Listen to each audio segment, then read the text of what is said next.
Hello there, Sally here, and lovely to be here talking everyday wisdom. For what it's worth, I don't claim to be super wise, but I do think a lot about everyday life and seeking God's wisdom in the way that we live our lives. And today's topic is a tricky one, forgiveness. We talk about it a lot. As Christians, we read verses like, be kind and compassionate to one another, forgiving one another just as in Christ God forgave you, from Ephesians 4. And we know that we need to forgive. We know that we have been forgiven so much. And so forgiveness is mandatory, but it's just not that easy sometimes, is it?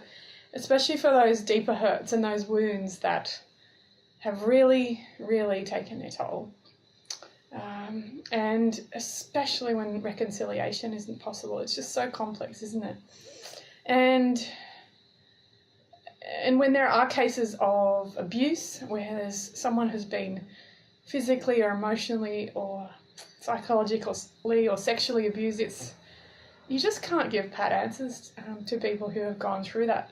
And I would never want to do that. And so I want to be very sensitive to that as I talk about forgiveness. But I think one of the hardest things that I've had to acknowledge in this area is recognising brokenness. It's recognising the brokenness within myself and recognising the brokenness in others. The brokenness in others, that's pretty easy to recognise. I love to analyse other people's behaviour and pull it apart and find faults and kind of work it all out. But when it comes to my own behaviour, it's not so easy. It's not so easy to recognise my own messed upness. There, I've created a new word. My own brokenness and my own sin and my own tendency to do things that are messed up and that can hurt others and that have hurt others, and acknowledge that. And acknowledging that doesn't mean that what someone else did was okay just because I'm broken and they're broken. We're all broken and therefore it's okay. But I think it's just important to acknowledge that we do live in a pretty messed up world, and all of us are capable of hurting and making mistakes and not thinking through our actions before we do them. So that's been helpful for me, although challenging, in thinking through the topic of forgiveness.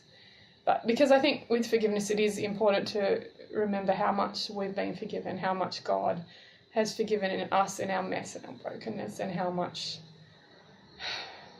He forgives others as well, as hard as that might be to admit in some cases, that His blood covers all sin, no matter how bad, no matter how heartbreaking. His grace extends to all of us who believe in Him and accept His forgiveness. And it's really important to just remember how much we've been forgiven from or for, and to acknowledge the grace that He's poured out on us.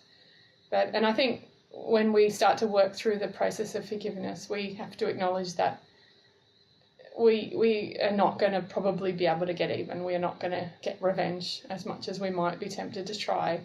It is God's job to deal with injustice. It's His job to deal with and settle the score, so to speak.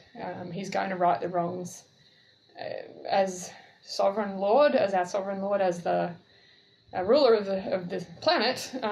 He knows what's been done. He knows the hurt that has been caused, and there will be justice. And one day everyone has to be called to account for what they've done. And I think for me, you can tell when you've forgiven someone when you can start to pray for that person. It's a matter of being able to look at the hurt, acknowledge the hurt, but also be able to pray for them and wish them well, to just set aside that anger and that bitterness and be able to say, you know what, yeah, you hurt me. It did hurt, whether or not you realise it or can see exactly why or how. But I'm going to pray for you. I'm going to wish the best for you, even though you haven't done the best to me. And I'm going to choose to actively forgive you and repeat this process over and over again if necessary, just because it is a choice. It's not a feeling necessarily. It's not the result of a formula or a prayer that you pray and everything's magically better. It's about continually choosing to forgive even when it's hard and even when it's rocked your whole life. Not 70 times, Jesus said, but 77 times is how many times that we are required to forgive. It's as long as it takes. It's a work in progress. You keep forgiving until the pain stops, and maybe it will never stop. And maybe you will keep on wanting revenge, because we're human.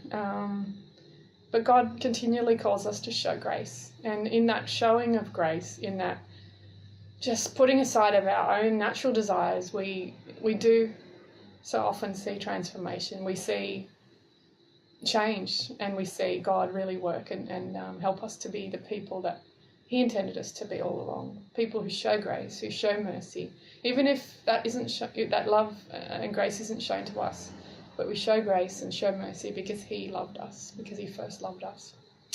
Thanks, guys, for listening today. All the best. Bye.